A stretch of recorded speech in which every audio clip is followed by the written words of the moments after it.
Addiction thinks in circles, whereas invention thinks in spirals. Yes. Yes, And yes, I yes. love it. And spiral is not one dot, it's actually one seed becoming bigger and bigger and bigger Mhm. and bigger and bigger and bigger. So I'm grateful for that. And then two, just the pain just reminding me like this body is so amazing. Where else can you go Hmm. other than inside? And Hmm. when you're so almost like forced to face yourself, you find lots of love.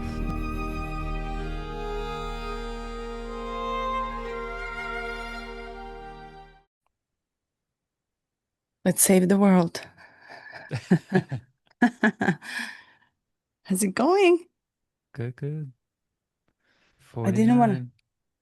didn't want to ask you how are you. I wanted to ask you and record. How are you? Yeah, I'm good. Yeah. Romeo? Yesterday we saw Kilauea.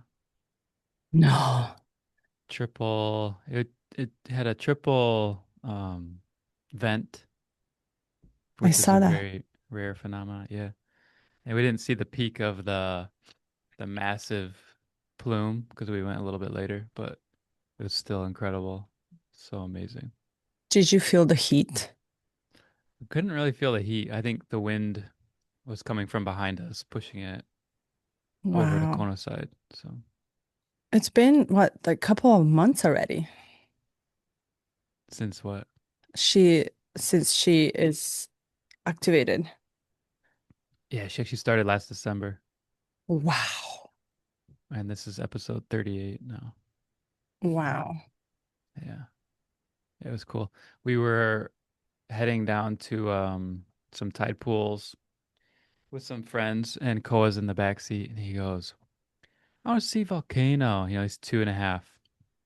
Oh, He's like, "I want to see lava." And we were just talking with him, and he was like, "No, I want to see lava." And Carly was like, "Okay, I'll take you up, buddy." He was like, "No, daddy too." Daddy, mommy, Luca, Jace. He's like, all of us together. And looked at Carly and I'm like, I think it was supposed to be erupting soon. So he might be right. And of course we wow. check and it was massive eruption. Wow. So he Yeah. felt it. I mean, you're Yeah. sitting on the, I always like to think of it, you're sitting on the mouth of the earth, open mouth. Hmm. It's Yeah, like we're the, like on the lips. yeah, it's like she is, yeah, it's wild. It's wild to me that the island is livable, you know, Yeah. it's wild. Such a cool place to live with all the elements interacting. Yeah. Mhm. Mm, well, good. Yeah, how are you? Good. I'm in recovery. From recovery from what? I went out on Friday and I'm still recovering. I Oh, couldn't, really? which is rare occasion. Wow. I, it used to take me a couple of hours, then a day. Now it's a Yeah. couple of days. I have slept through yesterday, entire day. I couldn't move. And it's not like I drank a lot. Like Yeah. I really don't know how people do this to Yeah, the I know. body. It's like, and you just do a lot of stuff for the body. And I just had like a drink or two. To me, that's too many margaritas, right? So it's Yeah. like a lot. Hmm. And I could not. I was so dehydrated after that, those two Hmm. drinks in a span of what, like 5 p.m. until 2 a.m. Like you're talking a large amount of time. And Hmm. I couldn't, yeah, I woke up with totally ill. Hmm. In Yeah. the body, I didn't puke, I didn't do anything extreme, but it's just I felt, oh my God, I was decentered. So my center Hmm. was not there. So I'm Hmm. still in recovery. Yeah. Though I went to the gym, I had to, and today I'm about to run right after our thing. Hmm. So it's, it's Interesting. just the thing. I don't know how people do this. I am really, yeah, I don't know how anybody can even smoke anything. and not feel sick. It's like, I don't get it, but oh well. Yeah. I guess we'll split into Yeah. So, species. yeah. Sensitivity. Yeah. Yeah, Yeah. I just good. saw it reminded me of something. This girl found this paper from the 90s about lactose intolerance. And it was basically like increase your exposure to lactose over a 2 week period and then you can tolerate more. And so everyone in the comments is like, so basically you just have to tolerate it. And I think it's the same thing with, you know, most things You- that we're sensitive to. It's like you build up, people call it tolerance, but it's like, it's almost like you become numb to the true Yeah, effects of alcohol, lactose, drug, whatever it is. yeah. And the fact, yeah, I mean, I don't know why we do this to our civilization. Didn't this Jinky make you love humans even more? I mean, I guess so. Yeah. I didn't So really there's feel anything with this one. oh really? Yeah, I was just kind of like, okay, so carry on. I think I don't maybe know. because Mm, it's like it's the very extroverted side of 55, which is very personal. mm. So I was just having a hard time relating to it. But what were you gonna say? It birth it didn't birth, but I think in the recent weeks, we've been talking about love a lot. If you Mm-hmm. notice, like Mm-hmm. it's almost like we're talking about this urge that emanates from deep within for us to survive, for us to sustain, for us to continue as a civilization, as species. And I've been also into, I went down the rabbit hole through Blavatsky on where we come from and who made us and who are our gods. And have you seen movie Prometheus? Yes. Yeah, so I'm rewatching it and I can only watch like ten minutes before I fall asleep, literally. Mm-hmm. Because I'm not used to it, right? I'm intolerant to TV. Yeah. And I'm like, I watch a movie of 2 hours in a span of 10 days. It takes time. Yeah. Mm-hmm. And I'm like, oh my God, what if we just, I love it. I love this sense of love for humans. It's just kind of, I can feel it for us as a civilization. And this CD was so almost like inviting that love again to show up, Mm-hmm. to show up and not be so hard on ourselves because, it's like we're undergoing through such a transmutation. And I also want to add one thing too, the harshness of the CD and how it's foreseen to split the entire species into, Mm-hmm. you know, and you don't know which side you're on, right? So it's almost like you're almost like, how do I you again? mean, we know what side we're on. But how do you know you Yeah. are on the right on whatever side? And how do you know you're not gonna? I guess you must have this sense inside of you that you will sustain and continue no matter what, and rather than being good or evil or whatever. Mm-hmm. So there's so much. I couldn't wait to talk about this. And I want to add one more thing. My illness just disappeared. This I morning I know. woke up. No, I'm not joking. This morning I was like, oh, I dragged my body out of the bed and I was like, I just want to sleep. I just wanted to sleep. And then I wide awake, awoke with this. And I was like, oh my God, I want to talk about this. So now I feel more refreshed, for it. But something in it really activates me to talk about what are we going to do? Oh, Let's good. save the humanity. I'm so glad. I'm so glad. I was like, I'm gonna lean on Melitza, even though you're ill. I'm I gonna lean know. on her because, yeah, yeah, I'm excited. I can definitely riff off of whatever comes up for you, whatever feels powerful, Okay. magnetic to discussion. Okay. So let's break it down. It is 49 reaction, revolution, and rebirth. And I didn't get what I thought I would get when I read this because shadow seems so detached from the gift and the CD. They seemed so Hmm. far away from me. And this reaction, you can only experience reaction when you are in the relationship to something with another human being. You don't get this reaction when you're in relationship with plants and dogs and other animals, other living species, right? So you only can get this reaction in the close, intimate relationships. And then he almost talks about it and he almost like talks about it as our intimate relationships are reflected through the collective relationships. So you can almost see how in a wild in a wider stage how things are played out there. It's replicating how things are played are in our inside, almost like our intimate relationship. So I almost flipped it upside down, and then the way I am with you must be replicated somewhere else in a bigger sense, in a bigger screen. So I wonder, does the relationship that we have, or you have, or I have with others, and the way I show up in a relationship, does it actually reflect on the bigger collective way? It must be. I refuse to think it doesn't. So I was like, Hmm. I always used to say, I'm not the only one feeling like this. There is no way I'm the only one. I must have the collective frequency together that I tune into and I feel with many other souls.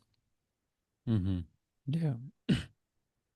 Yeah, and he mentions on this point too, he mentions the word intolerance, which is funny that we were talking about that. Intolerance leads to reaction and vice versa because we cannot handle the amplitude of our emotional fear when it is triggered by another. And I feel that the triggering just it pulls it out so we have an opportunity to transmute it and to transfigure it, to move it through our system and to evolve. And I think collectively, obviously, we're being triggered emotionally. Um, I haven't been keeping up too much with the news, so I'm not sure if there's any big things going on. But earlier in the year, I mean, there's definitely like consistent events, and depending on where you are in the world, you have like local revolutions. Um, so of course, it's reflected. And then two, I have the what would you call it? The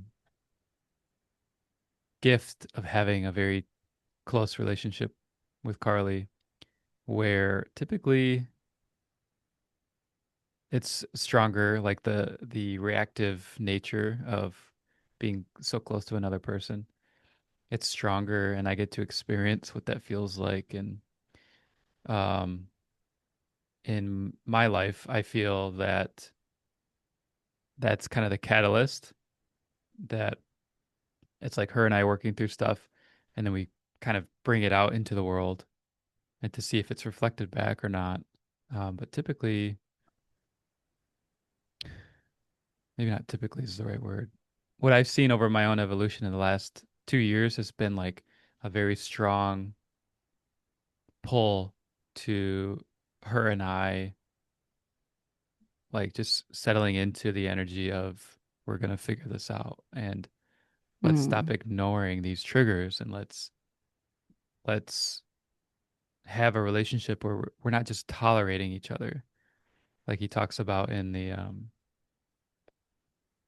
natures, the repressive and reactive, how it's like you don't know any other way, so you become very distant.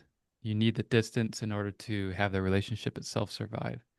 And so what I think is actually happening is we're feeling this closing of distance. We're becoming it's like as AI technology booms, we're actually as human beings being drawn in together, like magnetized again. And as we're magnetized, we're emotionally triggered on all sorts of subjects in different areas of our lives. And it's an opportunity to take that energy and look within. It's like using the external to then return back inward. So yeah, Love that. that I can relate to and feel. It's like it's like, how do you see, with this one, how do you see it in your own life? Where do you see it? And how does it I love touch that. you? And I just want to point out one thing you said. I think something is there's this, you said there's a sense of us knowing we are staying in and we're gonna figure it out. Mm-hmm. But you said it in a such a confident way. And the thought that occurred to me is like, oh, there is no sense of being rejected anymore that lives and penetrates this push and pull between, right? So it's almost like, I know you're not going to reject me. I know deep down that you are accepting me more and more, which eliminates the fear of rejection or being abandoned or being just like not loved or unloved. Yeah. We hear this a lot. And once that fear is almost like no more, you can soften into figuring out what is happening and the will, almost like it relaxes you enough that it kind of regulates you. Oh, you're going to be there no matter what, right? Mm-hmm. And that knowing, I want to touch base is like, how did you discover this knowing? And I think this knowing between you two is so steady and concrete that you can build anything on top of it and you can work through any problem. Yeah. Your question is, how do I? How did you discover this knowing is present? Mm-hmm. Like, and it's probably a question you might not even have the answer because it doesn't click. It's built, but it's also, it comes to your awareness. Oh, no matter what, now we will figure it out and we will push through anything. Yeah. Yeah. And you alluded to some deeper truth, which is like, of course, in being Aries rising, I'm like, well, I just decided. I made the choice. Um, Yeah. and that's it's a big part of it. It's one of the biggest parts of it is deciding together that, you know, this is each day choose love. This is what I said to her from the beginning of our relationship. Like it doesn't really matter as long as each day we're going to choose to be with each other. We're going to choose to love and figure it out. Easier said than done, right? Because we go through all sorts of whirlwinds and points of like, well, it doesn't make sense. And are we loving ourselves if we're in a relationship that's toxic, where it feels like just being around each other can be poisoning? And each relationship is different, right? But so on the one hand, it's like the act of choosing, the personal decision making, how we show up with each other. And on the other hand, there's just like an underlying bedrock of just being held up by the universe or Gaia or God, whatever you want to call it. And there's that. So it's like it's almost like two, exploring your own personal beliefs about or deepest fears. Uh, like, does the universe support me? That was one I had to go through. Probably at the same time we kind of had like our little crisis in our relationship of, well, I actually don't feel that I can say with full confidence that the universe will support me. That I'm just not sure. It just feels impersonal, whatever. And you come out of that and you evolve. And then there's also too these moments of like, of course, I got you. And then there's moments where like I flip off the rails and then I see like she's got me. And then there's a sense of trust between us that's so hard to like I can't just say like you just have to choose each other. And I can tell you like you'll go through this moment where you'll kind of lose yourself a little bit and she'll just be there waiting for you. Like it's yeah, how do you package that and talk about it? It's a very profound experience in a relationship. But once we both have had those moments, it's like okay, like we've seen now we have like this triangular support system of personal choice, universal support, and then also this um knowledge of experience of like I've fallen and you've had me, and you've fallen and I had you. So there we go. It's a very strong foundation to build upon, and then just each day choosing to come together and figure it out and know how to love deeper. And then two, I just want to go even further here with like Jinkies and then now with Osho, like the Tantra approach and what I thought Tantra was and now what I'm understanding it is like it's the deepest self-love you can ever touch. So in Mhm. that too, it's like you if you're meeting someone, you're dating and they treat their dog a little poorly, like they're just or they're rude to the waitress or they're like or they you talk to the mother-in-law and there's like a weird relationship dynamic. Those are like red flags of maybe this person isn't healthy for me to be around. And I think that's just an emanation of your own self-love. It's just like the natural state that you show up in. And what's hard about most dating scenarios is it's it's a show. Everyone like you both put on masks and you have kind of a scripted role to play and then once the gloves are off and you have a ring on your finger and you have a home together, then you you become comfortable and you show your real self and there's it's not to say anything bad about the individual in that situation. It's just the state of how things are. So Mm. that was quite the rabbit hole. It's quite the surf. Oh, so much to say on that. But to come back to the original, like rejection, said the fear of rejection, there is, it almost like, and I understand this in a different way. There are two ways. One can reject you fully, and it doesn't matter marriage or relationships. These shadows can pop up as you evolve. So they're not just hidden in the beginning of any relating to anybody because these shadows can show. If they don't show up with your partner, they can show up with your parents. They can show up with new friends. We make friends as we age too. So it doesn't matter if they're not with a partner showing up in a reactive state or defensive state. They show up because they're underneath hidden.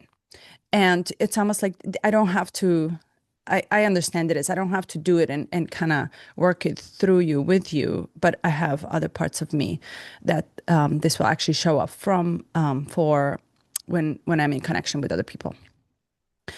And they do show up if they are not, if they are part of the unconscious. And one thing I really like, and I think I can't remember which psychiatrist was saying this, is like you have a conscious suppressed traumas. Oh, it's actually in the book that I sent you for the codependency and the Mm-hmm. intimacy from Pia Melody. Such a good books. Ooh, such a good books, because it almost separates your developmental age and where did you learn these fears of yours. So 0 to 5 is where you're not even aware everything that you're absorbing, you're taking in. It's the almost like it goes directly into your unconscious, right? So you don't have a conscious reaction or protective method that you know of 0 to 5. So you're so vulnerable and innocent to the world that the world is just literally going directly into your subconscious.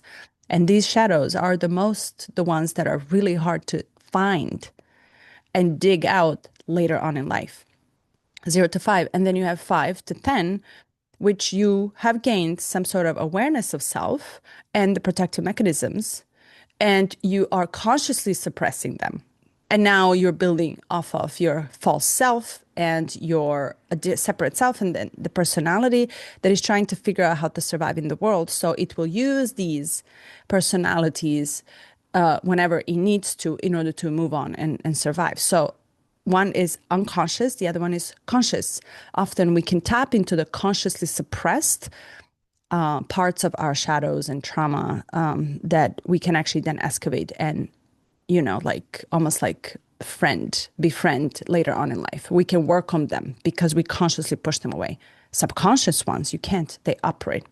And I think this, he's talking about these fears of humanity deeply, deeply engraved. Not only are we opened as a baby, to come and receive someone else's shadow directly imprinted into our subconscious, but we also carry these in our genes too.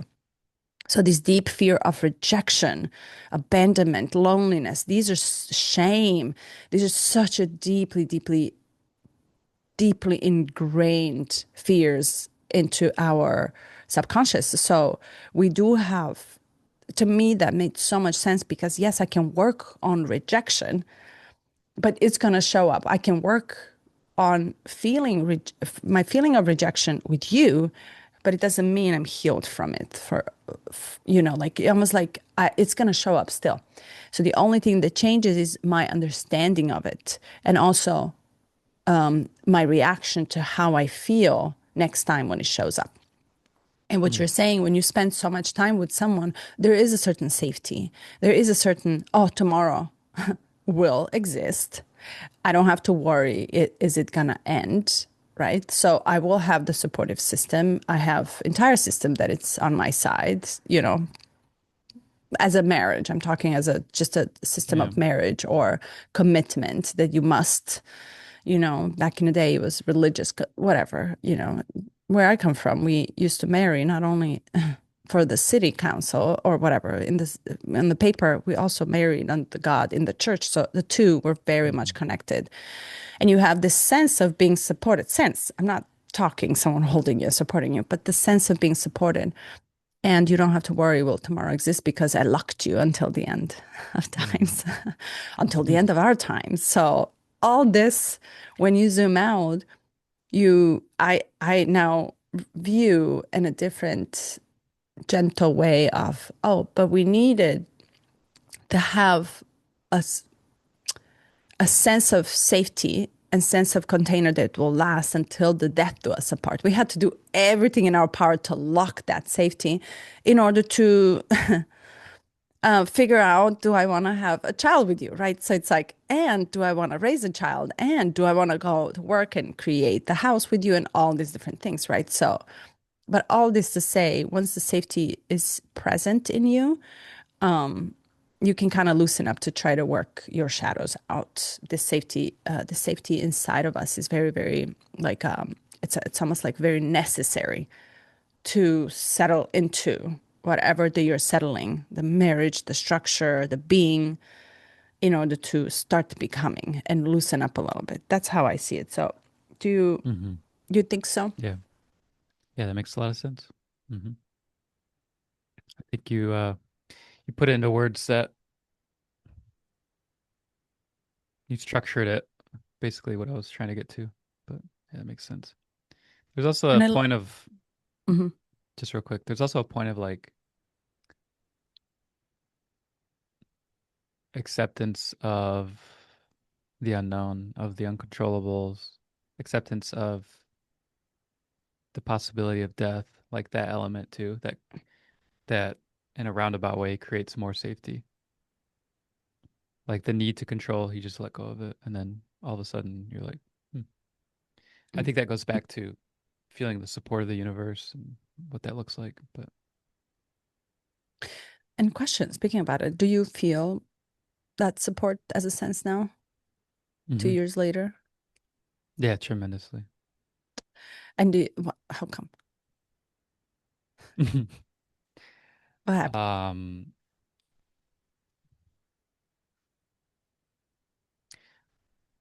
just yeah, how to put it into words? I would just say like immense synchronicities. Yeah, Right. I'm just asking. I love yeah. it because you were so against it. And I was like, no, no. It's the best I was nest against you it. want to nest in. No, against it, but it's the best nest you want to kind of settle into, trusting the unknown. Hmm. Mhm. I Yeah, I love had to learn this. it for sure. And when I was you almost doing, kind of, oh, go ahead. I'm sorry, we're doing this No, to go each ahead. other. I was just gonna say, when I went into coaching, she asked me in the beginning, so what is it that you want to achieve or to have happen? And I was like, oh, this, and this. And she's like, let's go a little bit deeper. And I was like, oh, I've never really been truly asked, like, what is it that I want? And I spent a day or two on it. And then it just kind of popped in. I was like, oh, I want to be more comfortable with the unknown. And little did I know what that would entail or what that looked like at the time. But again, it's like what it is like these little moments of sometimes I have this memory of things I've said or these desires to show up and do this event or meet this person. And then later looking back at it, I'm like, I'm not even sure I was fully consciously choosing this path. It felt kind of more like one or the other and just choose one. But then looking back at it, like, of course, that was the path that led me here. And then now in understanding astrology, gene keys, and how it's once you tap like the magic, right? You're like, and now I'm reading this new book, which is breaking down the physics of subtle energy and how we interplay with it, how we interact with it. And like I said in the last talk, it's really bringing to the forefront this idea from Osho, like that this is a dream. And I was trying to explain a little bit to Carly yesterday, but I'm like, not only is it a dream, there's also like layers and layers of magic. I don't know what else to call it. That's occurring. And then to see that or to just feel it, to feel the presence of it, and to also not feel like you're supported by the universe, it's almost impossible. Mm. Yeah. Yeah. Yeah. Which puts the mind right in the sense of Settled.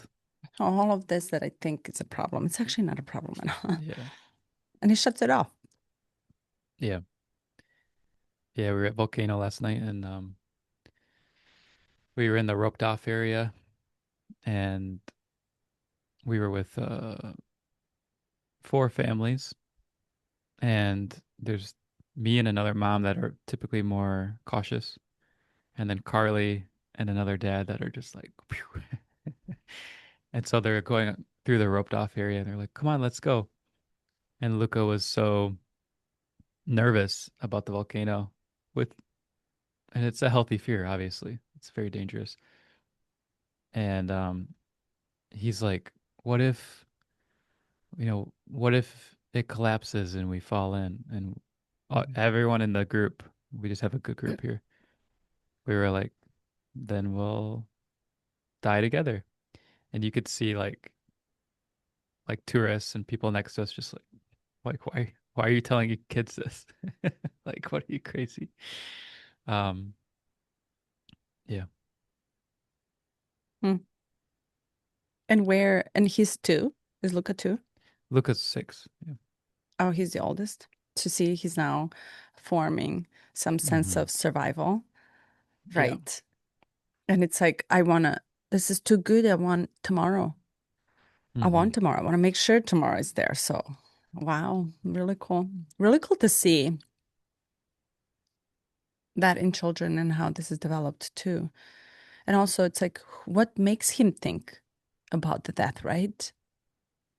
What is this urge deeply inside of us? Deeply. I always zoom in this vastness to one point. Something there makes us want to live.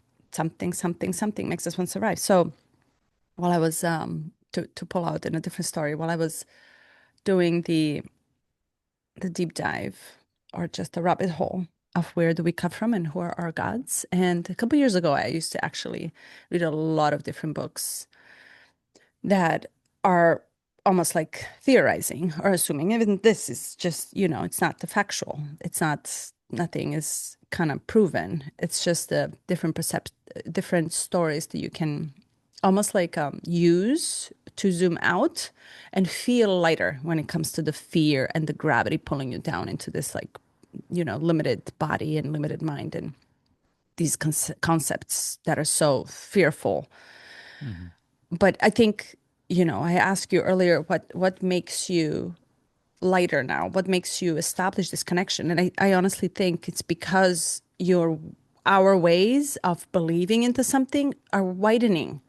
And we have now open mind to accept that Mm. there may be different truth, right? It's like that there may be different way of understanding the connection with the universe. And I think, and I don't know, maybe you tell me, but my way also widened a lot through these talks and just exchanges. And just the fact that I was able to exchange this and speak about it came about in my mind as a different story.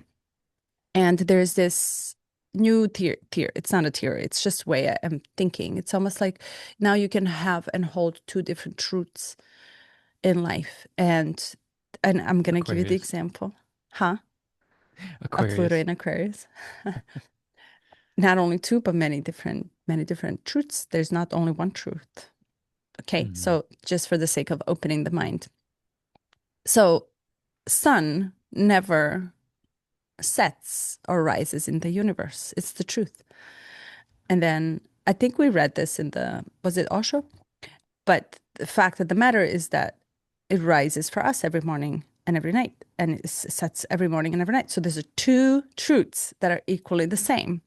So when we open our mind to different perspectives and data points, Hmm. we're opening ourselves up for more of the truth, whatever that is, right? So we're almost like, I almost have a sense of widening, so much Yes. so that this one that we held on for survival is, it's like loosens up a little bit the grip, and then you have another one and another string like that you can hold on to. So but something deeply inside of us still has to bring that open-mindedness in order to loosen up the grip on what we think of. And when I read the Jinky and the specific ones, it's almost like we're loosening up a little bit, even that fear of death, because we Mm. have a different data points. Our minds are enlarging, and we are okay.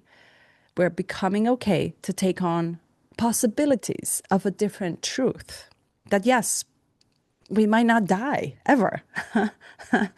but a different perspective of it is really loosening up, at least to me, this grip on holding onto anything. So pretty cool. Yeah. And Beautiful. I like that we're undergoing this now.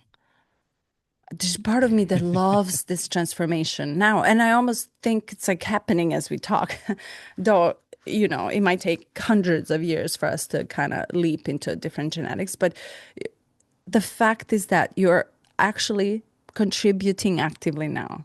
And I think that Hmm. contribution to me has so much value that I find it very important. Like, I find it extremely profoundly important to stick with the path. So much so is that, of course, you're going to be the only one in your environment talking about something that is taboo. Of course, but I'm sticking with it. There's something inside of me that says, hey, like I cannot let go of it. No matter what, I refuse to let go of it.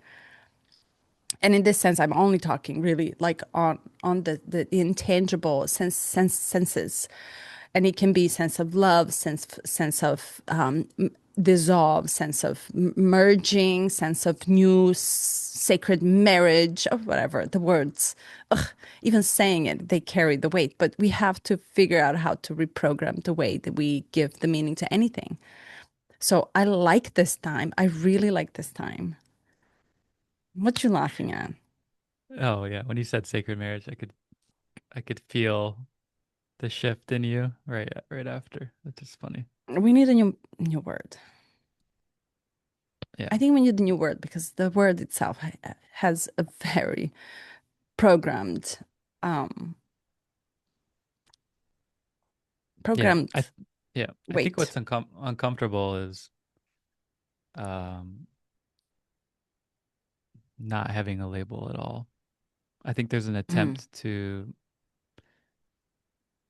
evolve beyond labels, and it's yeah. that's it creates its own. There's almost like safety in the container of a label, you know. So how do you navigate those waters? It reminded me of my mentor, astrology mentor. She she said twice actually, while she was reading my chart twice. She goes, "Imagine not having to identify with anything. Imagine," and this is related to the almost like your belief system, which is the ninth house, which is Sagittarius. We're in the middle of the Sagittarius reason. It's like you have to believe in something, and what you believe, you identify with, right? And imagine not having something to believe in and not having the identity. It's like, do you understand how lonely that is? And Hmm. she is Sagittarius herself. And it's like, imagine not being able to believe in anything in this life. Yeah. But you have to believe in something. But what is it that you're believing in? Hmm. Can that belief be also something that you can't hold and intangible? How about that? Let's just write a poetry. Imagine the world where we just sit and we write and eat the pen and literally eat the grass and like look at the stars and the sky and get so activated and high on just being. Yeah. I believe in that. I do believe that's possible. And why I say this? Because I no longer need to enhance my high states that kill me 2 days later that I have to recover from because my body itself that cannot take it anymore. But there is a natural, what is it, DMT that you can get high on. Why Hmm. is that crazy? Wait, explain to me. Why is that crazy? And it's not, the crazy is not the the alternatives that Reasoning. we're using to get there for a moment. What? Um, Well, yeah. That's a seriously. Uh, yeah, well, that's like a we seek it in the external because it feels apart from us. And even if you tell me you have naturally occurring DMT inside you, do you want to do a breathing exercise and activate it? It's like it still feels like an external thing, like whether it's a substance or whether it's a practice or whether it's a belief system. Like I'm leaning on something outside of me to to make it happen, right? I don't have the inner awareness, and that's just what it comes back to. And I just want to touch on something too. So you said I believe in this. You have a belief that in the future we don't have to have beliefs. Okay, just check it. That's yeah. good. That's good. But like if a belief is what I need to survive, let's say, why would I want to believe in something that is given to me rather than something that I have a choice, right? So I want to choose what I believe in for the Yeah, time of being course. until we leap into it. And I wanted to say something and it flew away. Yeah. If this whole thing we're doing right now is for the sake of leaping into a new being, new consciousness, new level, new everything, what would you choose to do? Would you live out of your fear or would you live out of your potential? Hmm. That's why I think this is such a harsh. Okay, so and then we can skip. And I mean, I don't want to skip, but I want to ask you, how did you feel when this, he explains in CD, this clear split cut?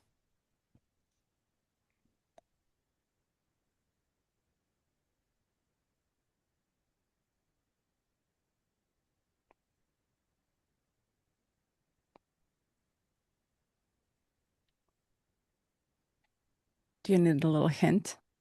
Mm-hmm. Please. Okay. Okay. So the evolutionary leap into a whole new way of functioning depends upon us following our gifts. And then he explains how we moved from Neanderthal, how do you say this in English? Neanderthal. You Neanderthal can say and Neanderthal is fine. Cro-Magnon man, which is the men that we know of today and the ones Mm-hmm. that never evolved and then that they just died off. Mm-hmm.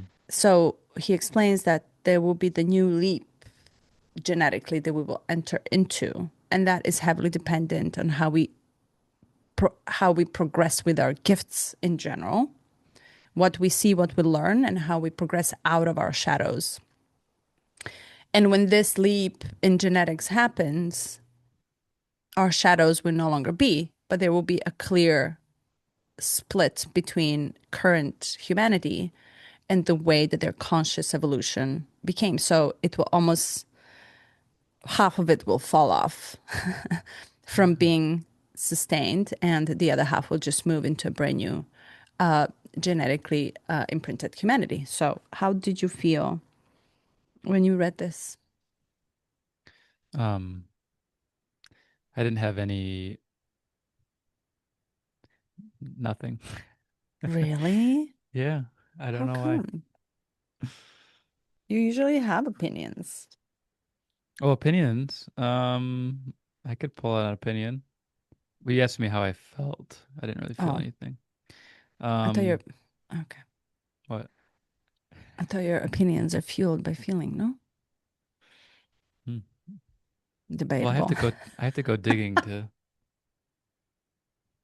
see here. I yeah, Okay. it was pretty neutral. I'm like, okay, um, seems fine. I don't know. I don't know why it doesn't. No, You tell me. I'll ride your train. Sorry to keep putting it back on you.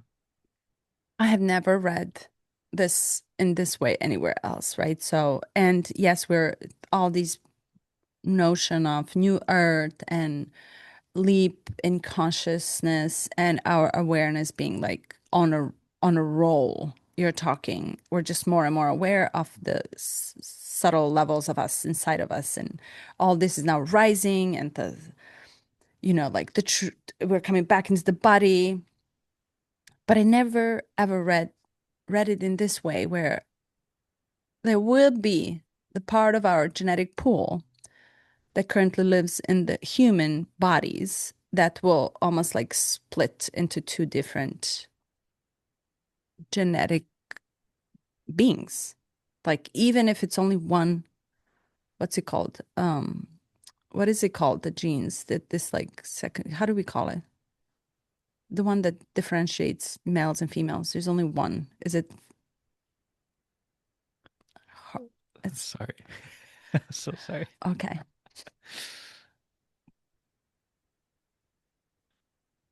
Oh gosh, my brain stopped. But I've Tripping. never read it that we will actually leave the bodies behind that are carrying this gene inside, meaning they will die off. So it made me almost think like, it made me almost fear that I will be left behind, which is instantaneous shadow that showed up. It's like, but of course, it's like, it's not going to happen in the next 30 years or 50.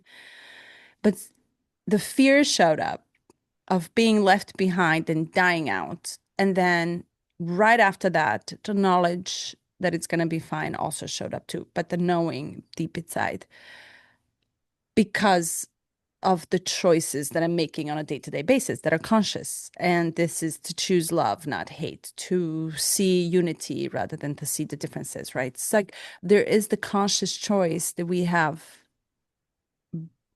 like almost like grew to be aware of, where we choose how we react to us, ourselves, and to react to the entire world at large. So it comes down to the question, what do you choose on a day to day basis, to live in Hmm. fear or to live in love? And I love how he explained it, even if it's a city level. Half of Yeah. it is out, eventually out. Hmm. So where do you, to me, I see this playing out on such a large time scale that it's almost irrelevant to our current life. Just beyond uh, like feeling the shift, like I get that part, and then feeling a separation in consciousness. I feel like I'm already seeing that and experiencing it, and I think the acceleration is kind of a lot. It's like this separation occurs, and then right now it seems okay. Like it's like sure we have different views with how we're approaching, how we're choosing to evolve moving forward. But I think what will happen based on this is what seems okay now, slight separation, all of a sudden at some point we're going to be like, oh, there's a clear gap that now we can't cross because we're both evolving separately. Mhm. Whereas right here, it's like I can reach over and pull you over here and vice versa.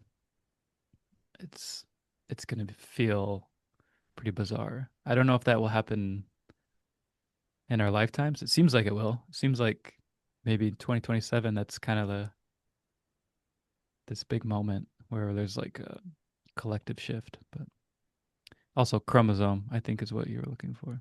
Thank you. Thank you. Oh my God. See, I'm still recovering. My brain, isn't this funny? I can't really put the sentence together. Mm. I do want to But touch on. Oh, go ahead. go ahead. You've let me go ahead so many times. I want to hear from you.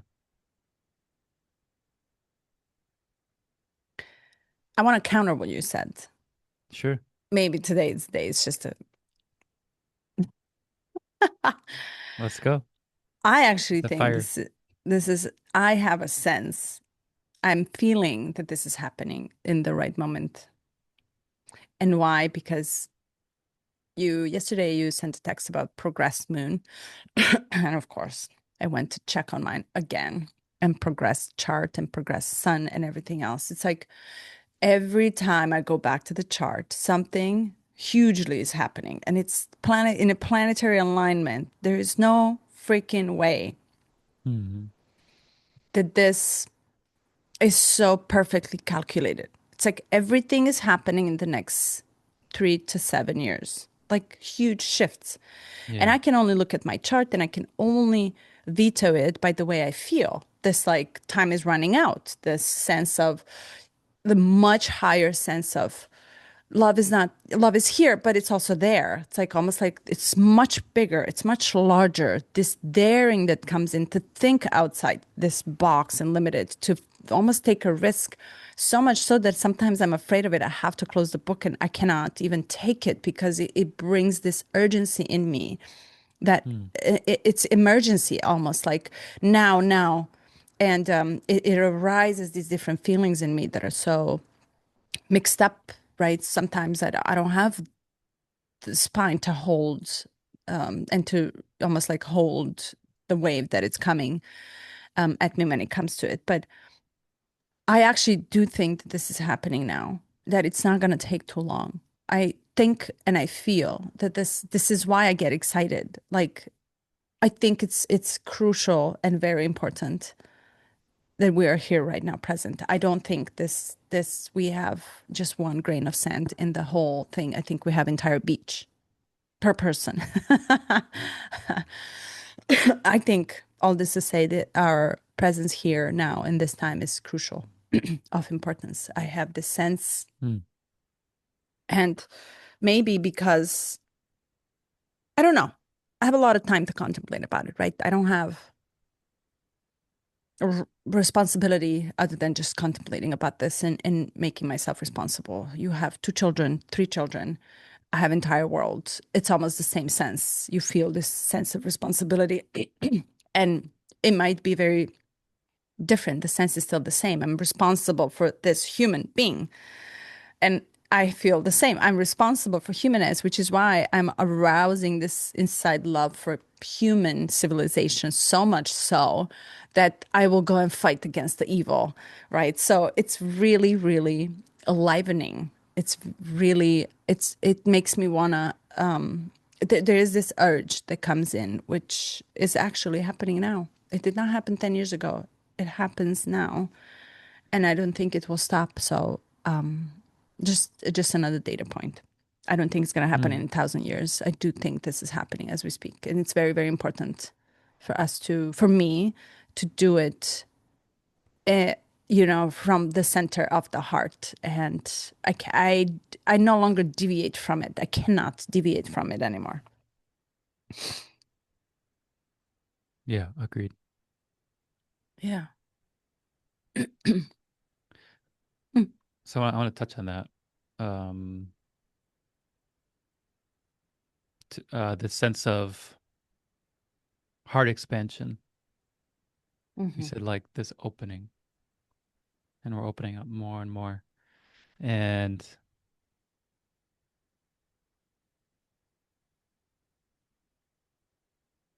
what did you mean by we're not just a grain of sand, we're the whole beach, or like the part of us?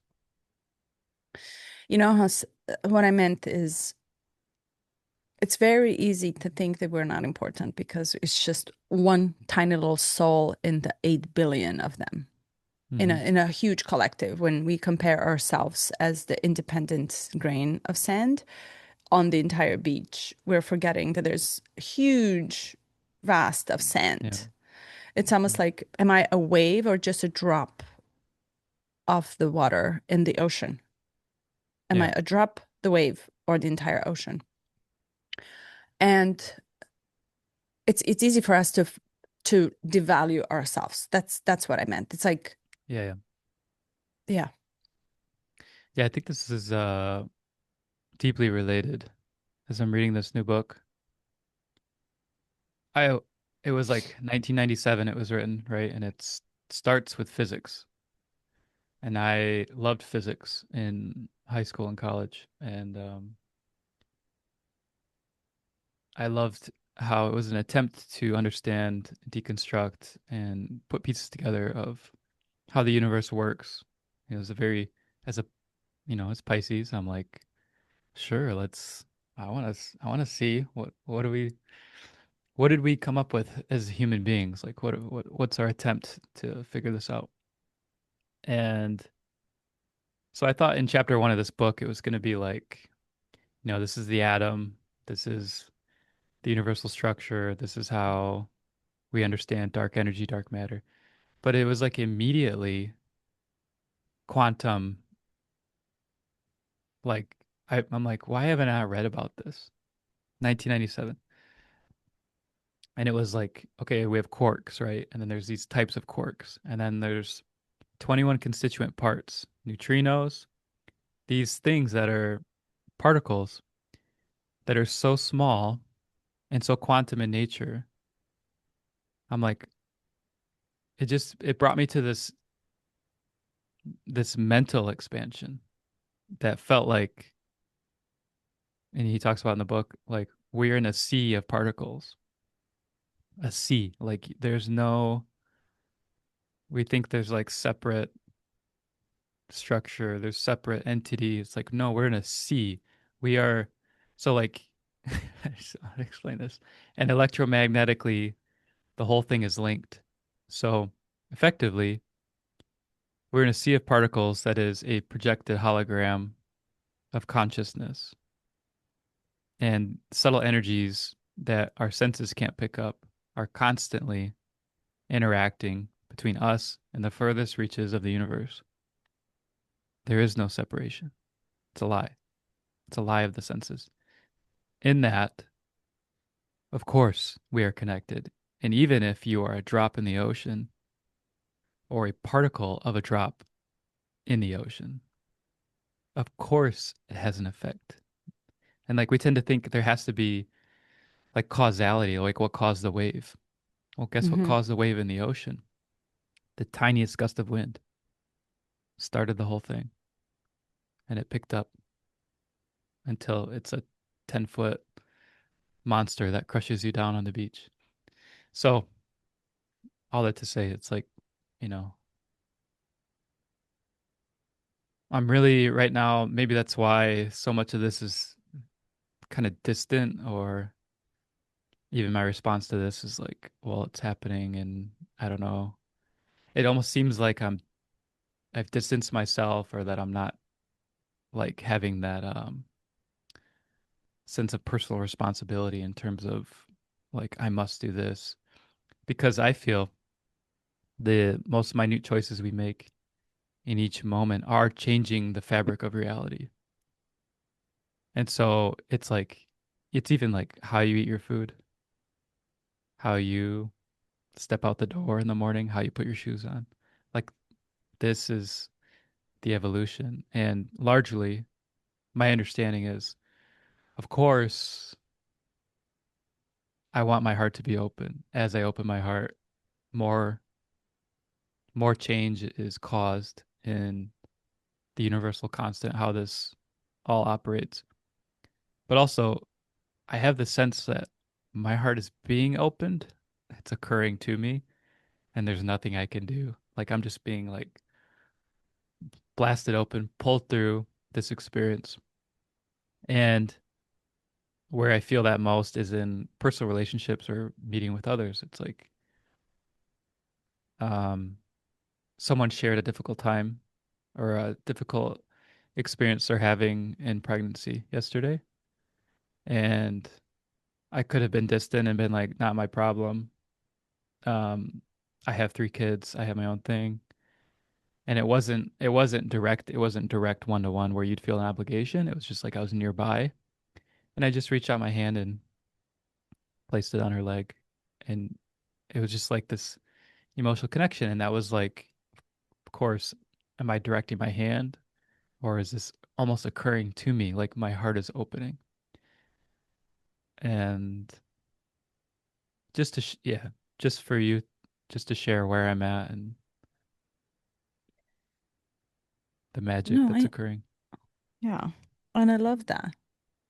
And I think you're right. It's like it's happening already. We're just probably not aware of most of the time, like consciously aware that, oh, I'm keeping my heart open. Oh, I'm keeping my heart open. So when he touches base on the repressive and reactive nature, like when we close off or when we are so sensitive, um, I thought it does come down to how we, you know, take on what is given to us and how we slowly allow things to come and show up inside the body, inside the mind, even in inspiration in general, like in general, these like waves of potentials that are coming in our way, the waves of fears, pain, heartbreak, love, acceptance, forgiveness, all these different things, they come up, they show up, they bring something to our awareness, and then we react to it, and then we work with it. And then we expand our capacity to it. And entire time as you were talking, my I was thinking this thought just kept coming back. You know, neurons that fire together, wire together. Mm-hmm. And I imagine having this is where I ask myself what is functional and what is dysfunctional. Where am I healthy and where am I not? It's like we really have to sit and self-analyze and be our own self-critic to say, oh, I reacted to this in a dysfunctional way, which burned the bridges rather than connected the bridges. And the subconscious fear, the unconscious fears are operating in the background for us to react in a split second to something that pains us. So when neurons fire together, and wired together. It reminded me of this, like, there's like in a transpersonal psychology, they call it horizontal and vertical telepathy Mm-hmm. and emotion and an exchange. It's almost like there's an emotional current that comes in that also can exchange it sideways as well. Mm-hmm. Meaning, if I'm thinking of you, I'm firing the parts of my brain in your direction. And if this is a new feeling or a new sense or something that something is activating inside of me and it's full of love, my brain ends of the neurons are almost like extending themselves towards you. And then they find a different neurons and then they just become a connection. So when we reprogram our brain with NLP and with all different constant choices, we're reprogramming the way we think, which reprograms the way we feel, which reprograms the whole conscious awareness and collective contribution. So that's where I'm coming back to. But you always have a choice. But to choose, you have to understand what's happening. And to to understand what's happening, you have to be willing to change and to understand and be your own self-critic. Like I think I'm afraid of myself so much more than I'm afraid of you. Because if I find myself dysfunctional or unhealthy or evil, God forbid, okay, I have to face myself. And why am I not facing myself? Because it's easier to face you and tell you and project all my bullshit to you, right? But I have to be able and willing to look into myself in order to change, to look into what I am doing. And to do that, just to end, and just because this is just how my process is, it does not apply to anybody. And to do that, I have to think so much bigger in order for me to act on it, to do something about it. I have to have established relationship with something that is much higher than me. And it can be Mm-hmm. bigger self, higher self, collective God, you name it. My connection with something that it's more powerful than me has to come, which makes me smaller. Okay. I'm not the center of the world. I'm not the God. That perspective is very much now I have this sense of separate self and then a whole as one. And when I go there, I come back into the separate self with a different perspective, different angle. And I carry and I have different gifts to offer. So this introspection is, I don't know. I don't hear people talk as self-critics all the time. I made a mistake, right? So nobody is there, nobody will admit the mistake. But you are going in your bed with you sleeping every night. Are you sleeping with a peace of mind? What, not even mind, a piece of heart, piece of soul, the peace inside of you where you're like, oh, good day, because I contributed out of which. So just all this to say is like your way is not wrong, right? Right. So my way is the sense of urgency. Yours is already contribution. So both are valid. But I think, I don't know, I'm kind of trapping myself in this too. I think both have this love for humanity that it's deeply a note that sings the entire symphony of whoever is doing what.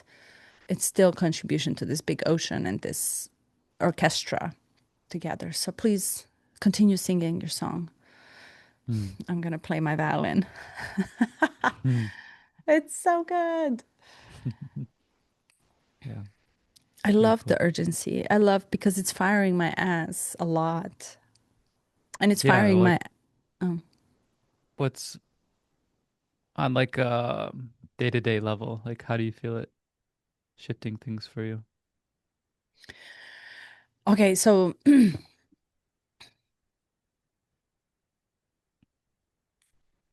a lot of things, not everything, can't say everything. A lot of things that I'm doing, I feel a spontaneous arousal of aliveness. And I say arousal because a life, spontaneity arises in me for a lot of different things. Ugh. Spontaneous desire, spontaneous creativity, spontaneous inspiration, spontaneous love. These are things that are spontaneously arousing inside me, and I feel them. I genuinely feel them. And Mm-hmm. sometimes they're so overwhelming that I have to sit in the chair and just literally sit with it. It's like, oh my God, I feel this a lot. I feel alive. I feel alive. I almost feel every cell in me is alive. It's like I have to sit in the chair to feel it. And so the other day I was writing and I was like, oh my God, imagine if we knew everything. It's so overwhelming to the system. Of course, we're not, we can't know everything. But imagine having such a desire to be curious more and to know more that lights you up on fire. So I feel this light, this ignition igniting me into more and more of this feeling of these spontaneities that come to my awareness of the body. And I'm not even, mind cannot compute it. It's almost like it's an instantaneous feeling. So I'm charged by something in the body spontaneously. And Mm. this comes with eliminating all the noise around. And often it happens when I have less noise around, which is very much the chamber, my space, right? So I almost have to be so tuned into the space, excuse me, and regulated. When I'm regulated like that, I can soften Mm-hmm. and I can soften into and then experience the spontaneity of these forces that are coming through it. So, how about Mm. you? How do you feel this? I feel it the same. Yeah. And I think this is where you and I probably have congruence. And I'm curious about when this like strong shift started to occur. Was it just a couple weeks ago? Or has it been longer?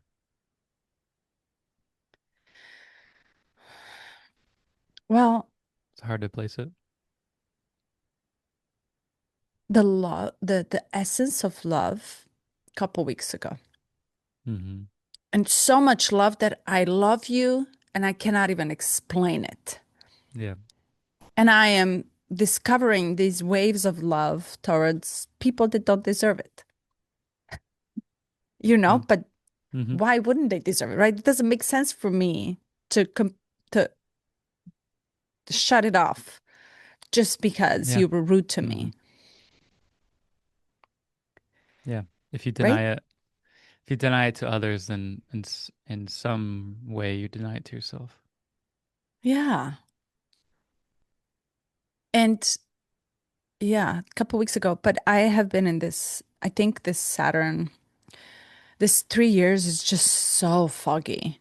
And Saturn and Neptune and Pisces and Aries going and doing Mm-hmm. this messery, not to say effery, back and forth. Ugh, I can't wait for it to end. But once the planet started going direct and stationary, it was total clarity. But Mm-hmm. I picked up something from the realm of unknowns, which is Piscean realm. I picked up something and I was so clear on that. And I think because of that confusion and muddiness and fogginess, I developed this integrity to the heart no matter what. Yeah. Really Beautiful. cool. Mm-hmm. Yeah. At the same time, I picked up the mantra, this is a dream. Mm-hmm. It was like a similar shift Mm. where and it where I noticed I was falling into old patterns was in public or at an event. Um, and I'm like, wait, this is a dream. And then I could just feel my heart open. And Mm-hmm. I don't know if anyone even see it in me other than if you're tuned to the energies, you could tell like, started to get social anxiety, fear, or even just like in my head, just running. So yeah, it goes back to the center, finding the center. And obviously I've been really thinking about Osho a lot, feeling his presence. And um, what I'm reminded of in this time of like, if we're in the sea and we're connected, and our actions, our decisions, our choices have a profound impact on the way that this is going, then the best thing that I can do, and I think this applies to everyone, is find my center, is to go into it as much as possible, because then you're emanating out from a pure place and it's not being filtered by our beliefs, which are naturally limited because our beliefs are just constructs on what's possible. So Mm. I find myself going back to this place of um, wonder, curiosity, and just expanding my heart. I have two things to say on this. Mm-hmm. Okay, so two things. Have you heard of Heart Mind Institute? Yeah. And they have this very simple exercise. I think everybody should try it and everybody should share it. Mm. And it's bring your attention literally to your heart. Like all your attention, you close your eyes, you inhale, and then you bring your attention into the heart, and out of which you find love. Mm-hmm. Because heart has these emotions too, that is feeling. So it's almost like it shuts down all the noise, brings you back to yourself, and you find the center in your heart. And which rewires your nervous system immediately. And it's like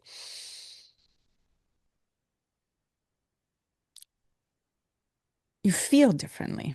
It Mm-hmm. literally regulates you.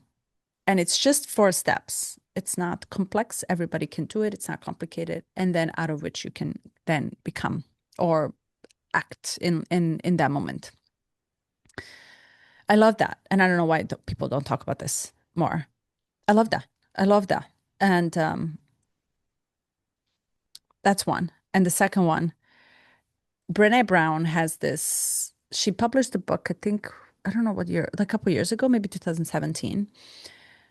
The Center of the Heart or something. The name of the book is like the heart mantra or some sort of center of the heart. And it explains over 85 different emotions and she groups them into we feel this when we try to compare. We feel this when we see ourselves beyond us.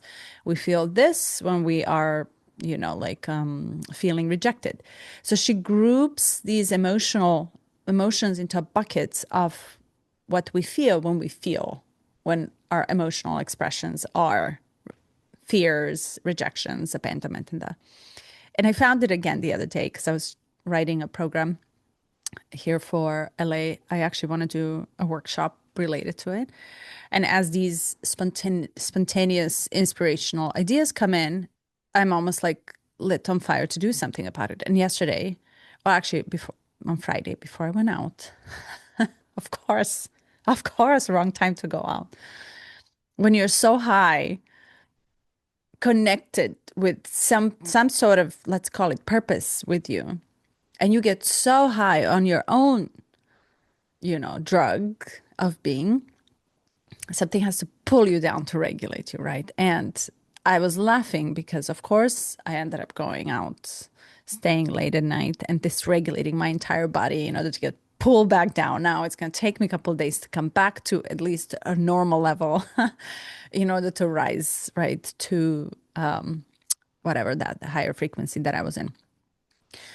But then I was like, okay, if I were to teach anything or do the workshop, which bucket will I am going to do out of 85 emotions, out of which, by the way, she didn't include all of them. So I had a bucket with missing and I just added more on it. And I was like, oh, okay. So how can we connect this bucket to this bucket? Where is this bucket playing versus this bucket?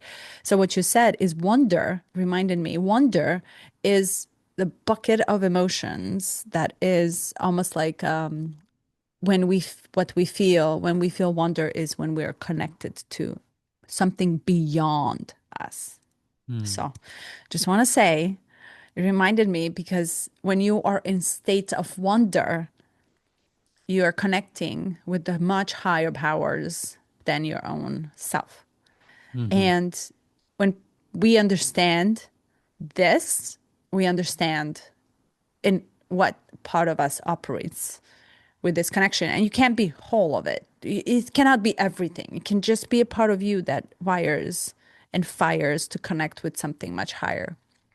So this is how I'm calculating almost in my brain on where am I headed, what is my path, what fires and wires, and I'm almost like putting all my attention into it when it shows up without rejecting it or repressing it, including all emotional states. So if we start like inviting them and welcoming them and learning about them, I think our natural pathway will form and our natural desire towards something will form, which forms our path to something. So just want to Hmm. applaud you for being in a state of wonders.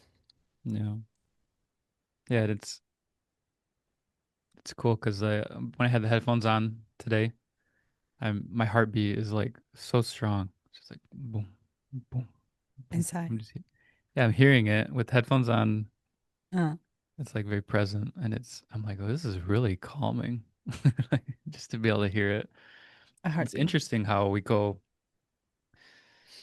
through our days forgetting what our heartbeat sounds like. Most of us probably haven't heard it in months, you know? Yeah. It's it's uh it's cool to connect back to it. How stable, steady, and supportive. Yeah. Yeah, wonder is a cool emotion.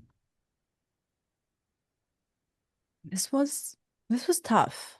I don't know why, but whatever. We'll leave it to the circumstance. Tell me more. Yeah, I felt like we were pulling out of. That's how I felt, but I'm not in a my mind is so diluted, clearing, cleansing that I can sense I'm not like pulling out of it's harder to pull out of the heart. So it's gonna take me a week Hmm. to detox. Oh, why did I do that? Hmm.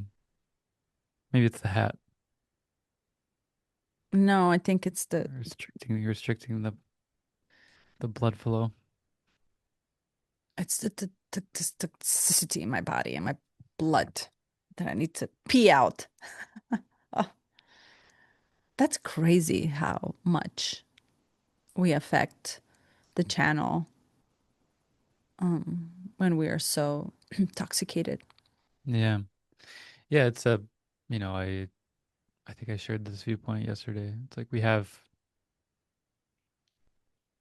these moments of deviation to remind us how important it is to stay where we want to be. It's like, you know, 10, 15 years ago, you have a day off, get back to it. It doesn't change a lot. And it feels like more and more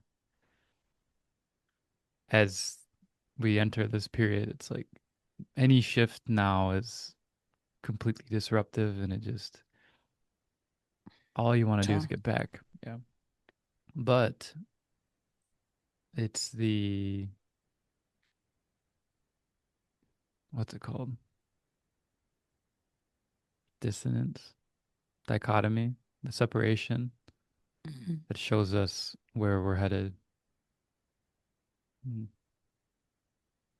It could be argued.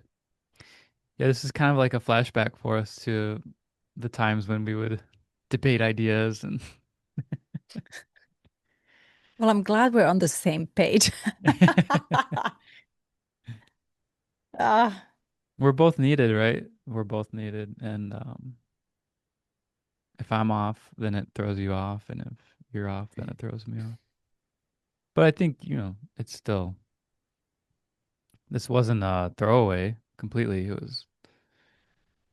We're still exploring. We're aware of where we need to go. And yeah. for some reason, when I read this, I'm like, I don't know. Am I repressive? Am I inert when it comes to this keys or more for me to look at? I don't know. Just didn't strike anything. It didn't pull anything. personal out for me. Hmm. Yeah, I was excited. I'm no more. I'm sorry I'm I just crushed kidding. it. No, you did it. You didn't crash it. I think it's like once we start waving, and this is also one thing I noticed too. It's like when we exchange, Hmm. it's very important who you want to exchange, the same way it is important who you want to have children with, or who you want to share your space, your intimate parts of you, and your own evolution with. So it's very, very important to have someone who you can exchange because the way that you understand whatever subject that you're trying to exchange after you exchanged will change the way you take it and you absorb it. Hmm. So Yeah. it's it's important that we also have, like you said, we take the wrong exit sometimes, but it's not wrong. It's just raw and Mm. not. I don't feel I myself just because I have toxins in my body. So it affects hugely the way I maintain my openness to anything, hugely. Yeah. Hmm. And it's like, it is so obvious to me. And, speaking of toxins, like I had a sharp stop when it comes to consumption of alcohol. And it wasn't like I consumed a lot, but something in me was just, my body was just like, no more. Hmm. And to go out and socialize with people, it's a requirement. And it's Yeah. very hard to connect with people unless of course you can do the mocktails and everything, but it's like they have to have enhancements, and there's a lot of enhancements. A lot of enhancements. It's like, why do you need that many? I don't get it, because you're numbing, you're numbing, that you almost have to have something. It's just terrifying to me. Terrifying. And these are the people that I work with. Yeah. And, I'm not Mhm. justifying the drinking, but I'm justifying how much more compassion I have just because I don't consume that much. Now I Hmm. understand my body is told I'm sick, like I'm ill. I am never ill, but I'm ill in my head. Like Yeah. I'm functioning, my body functions correctly. My head is totally consumed by this lack of oxygen and water Yep.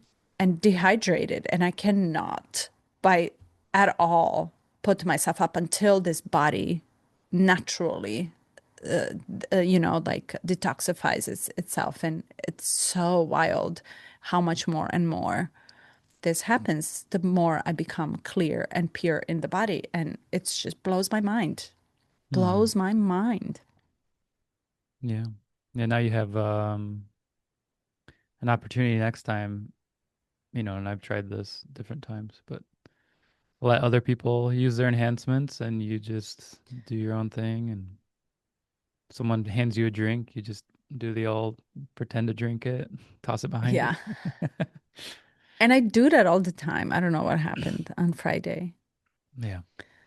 I don't know. And also, we ended up clubbing, which I don't do at all. One club after another, after another, after another. The smell, the noise, Yeah. the enhanced, The touchy, energy. sweaty. Yeah. It's like, holy shit. Yeah. Yeah. Woo! I was thinking when you were describing, I'm like, it's probably not just the alcohol, it's just like mixing in that energy. Do you know the artist Parangi? Mm-mm. He's like he's a healer. He's a musical healer. I'll share you something. But he says when he does shows and he says that he has the hardest time connecting because he has to he uses his music to connect. And he has the hardest time connecting with the audience when there's a lot of alcohol and a lot of cocaine, which Oh, are the yeah. two drugs. He said marijuana, he can kind of get around it, and then everything else doesn't really get in the way too much. Yeah. But he says he'll use the didgeridoo because it's such a powerful, like it blasts you, and he'll just like he'll start the show with that if he can sense all of Mm. that. Yeah. It kind of sobers you up right away. It just he just needs to like bring it back, Ah, you know, yeah. I mean, to break that through is the he calls it dense. It's like dense energy, dense energy. density. Yeah, I think that is what scares me the most, actually, especially if you live in the city, which is drugged Yeah. most of the time on something. Yeah, And pharmaceuticals, yeah, yeah, alcohol. and Mhm. you see it all the time. And when I see it, when I drive, I see it all the time here, all the time. It's like, Mhm. yeah, you eliminate the panic, the fear, the anxiety, the pain, emotional pain, emotional pain. Mhm. Um, so much so that you no longer care. Right. And you care way less. You care way less. I told you I was caught in a police chase on freeway once, I think you mentioned something, but yeah, go and into you're detail. talking 7 lanes of backed up traffic. We're going 5 miles an hour, and I was about to exit, and I was at the right, all the way to the right before the exit, and this little mini part where you get pulled over on freeway, that Mhm. was empty. The car just flew by, boom, and you're talking Mm. 100 Yeah. miles per hour when we are all. This is just one wrong move for a bunch of people to be involved. And as it flew, it entered, exited, and kind of did this back and forth. Cops right after it, another, third, fourth. And then I'm exiting, and I was like, oh my God, I just need to get out of here. And as I'm exiting, I see the cops standing, waiting for the guy to actually fly through it. And as I'm exiting, literally, you have to be predictable for these unpredictable movements. My entire body just froze, and I was so aware of what's happening. And I was just held my, because you can panic, I just held my steering wheel. The cop gas from behind. The guy flies right next to me, and I was literally in the middle of it. And they were just like swirl. It was just wild. And that moment of freeze in my body, but yet I was fully aware of, like, it was almost like a moment of, oh my God, that's end. It's the end, Mhm. because you don't know. And I was the only one. And after that, I was watching the satellite, like they filmed it, and it was all over the place. But I watched it, and I was like, this was a tiny little, almost not even a split second behind, when he behind almost hit me.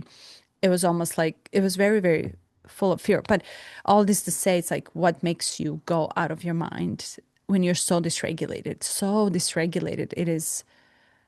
And I think this is where my pull to come and teach this comes, very, very lighting me and igniting me to do it in here in the city too. And I have to do this. Like, and I'm not doing this for me. I have to do this for the sake of whatever and whoever, to teach the regulation of the emotions and understand the emotions that you don't need to numb, to run away from, because this numbing closes you completely off. And and and I don't know, these puzzles are just coming slowly and aligning on the path for me to do this. And everything that is coming out in a form of inspiration is the sense of programs and workshops. But I don't even know, will that even come true or not. But all this to say, it's like, I don't know how you can function when you numb yourself, and you numb yourself because you can't take it. You cannot handle the emotional states and these Mhm. reactory, and yeah, it's too dangerous. Yeah. Mm. Yeah, I mean, most people have periods of their lives where they numb. I had from 2022 to 27, I was numbing with alcohol and weed pretty regularly, and I think I'm still detoxing all the alcohol to this day. It was it was like I couldn't, for a while I had this job that I just hated, and I couldn't Mm. go to sleep until I had a beer or two, and it was just like I was on the brink of alcohol addiction, so close to it. But it's um it's tough when you're sensitive, and I think this is something else we're waking up to collectively, is like we're actually all very sensitive. Mm. And if you've been numbing for a long period of time, or if you've been prescribed something and you've just been on it, like an antidepressant or whatever, it's just like you don't have the capacity, the capability to handle breaking free from that numbing addiction. Like you don't know what to do with it. It feels overwhelming. Mm-hmm. It's like that sensitivity. So it's like when you don't drink alcohol for a long time and then you go and have one drink and you're like sick for 2 days. It's like you don't have tolerance to it. It's in the same way when you're numb for a long period of time and you decide I'm going to feel my emotions. You don't have tolerance for that either. So I think there is going to be a large need for someone to guide and nurture those people that are ready to awaken to that part of themselves and to start to feel again. Mm-hmm. So, Same way when you're faced with life transitions, yeah. like when life transforms and or something inside of you comes in and says, I need more, and I don't know what that is. This unknown, this change is so freaky for people, for all of us, like, and not being able to deal with it or not knowing how to deal with it, and also physiologically not being able to deal with it because you really have this need to run away from it or eat, and it's yeah, it's a lot of work to do. It's Yep. exciting work to do, and I compared this work with the work in corporate, and I'm like, I'm not Mm-hmm. excited about this at all, to crunch the numbers and do this. Like, no, I don't want it. This is exciting. This is Mm-hmm. where the life pulsates or Mm-hmm. wants to pulsate. So interesting. We'll see what will happen. Yeah. Love. I just want to say I still I felt nothing in reading this and then I got on the podcast with you and was feeling completely elevated and very high. Um, Good. yeah. Just not to I don't want you to walk away thinking Oh, it wasn't worth it never. or yeah. Oh no, Well, Mister. we had one at like 21 or 23 where we were like, let's not post it. Let's do another We one. had two or three we tried with your different camera, but I needed to see you. Oh no, this is always worth it. Well, Always, camera, always. yeah, yeah. Yeah. This is Yeah, it's always so worth good. it. This lights me up on fire all the time. So I thank you so much for showing up Yeah. and Yeah, being you too. willing. We have it's an undeniable connection now and it's no longer like let me flatter you. It's just it's like Has to happen. yeah, we just have it. It's like this is now a lifestyle. Yeah. Congratulations for 101. 101. Yeah. Oh my God. Subscribers. Thank you guys. This is really cool. And Mhm. we were surprised. So we want to thank, maybe we should make a video for them to thank them. Sure. That would be really cool. We could do it. We could say something right now and then just clip it out. I don't Okay, what do you want to say? know. Maybe we'll wait until you're fully on. Clear, Yeah. detoxified. Okay, thank Much you. love. Ciao. Ciao, ciao.